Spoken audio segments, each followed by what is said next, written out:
Athens. There have been no reports of any damage or injuries. Further to the west, in Cairo, people have not been so lucky. At least 55 people have been killed after a bus ran off the road and plunged into a canal south of the Egyptian capital. Apparently, as many as 70 people were riding in the overloaded bus yesterday in the province of Minya. The state news agency said that the driver lost control of the bus while attempting to overtake another vehicle. State-run TV said that 57 people died in the accident. The bus was traveling on a narrow road when it veered off the road into the Ibrahimiya Canal near the village of Beirut.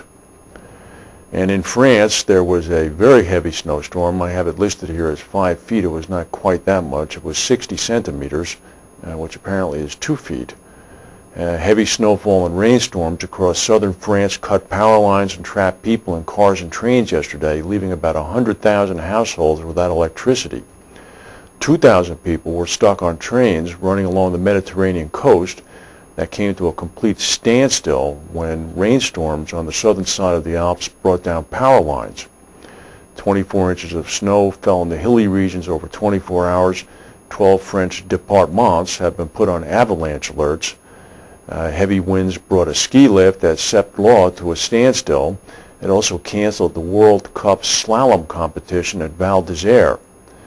They're monitoring the situation and are obviously trying to get power back into the area. Also yesterday, police clamped down hard on an anti-Kremlin protest that had been banned, seizing dozens of protesters very roughly and shoving them into trucks. Organizers said that 130 people have been detained across Moscow.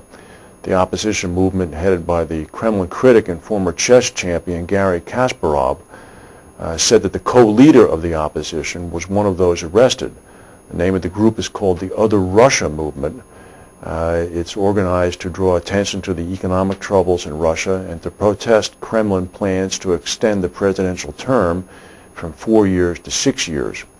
Critics say the constitutional change is part of a retreat from democracy and is aimed at strengthening the grip of Prime Minister Vladimir Putin. Popular support for the Other Russia and other vocal opposition groups is minimal, but the Kremlin is wary about any evidence of public anger as it's struggling to deal with very damaging economic downturn effects, mainly as a result of the drop in the price of oil. And I guess you knew it had to come to this. Many American consumers are used to getting customer service on the phone from international call centers, usually in India.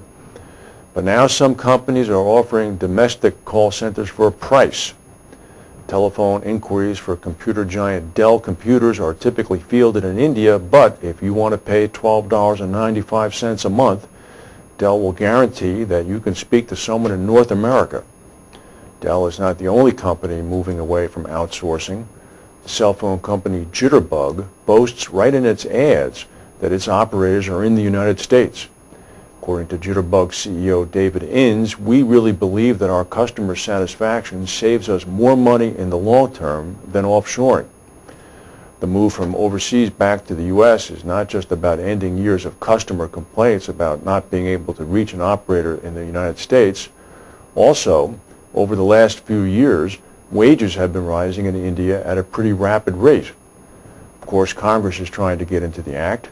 They're trying to make it even less attractive for companies to send calls overseas by trying to pass a new law which would mandate customer service representatives to identify where they are located before they start answering your question.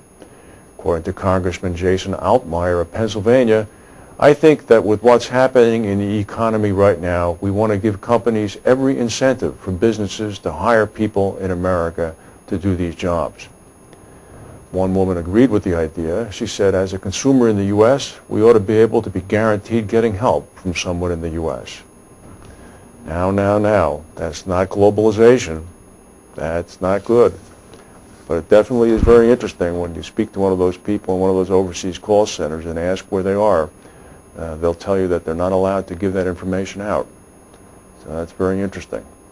Stock market is down 76 points. And if we have any other breaking news, we'll come back and tell you. If not, we'll see you tomorrow.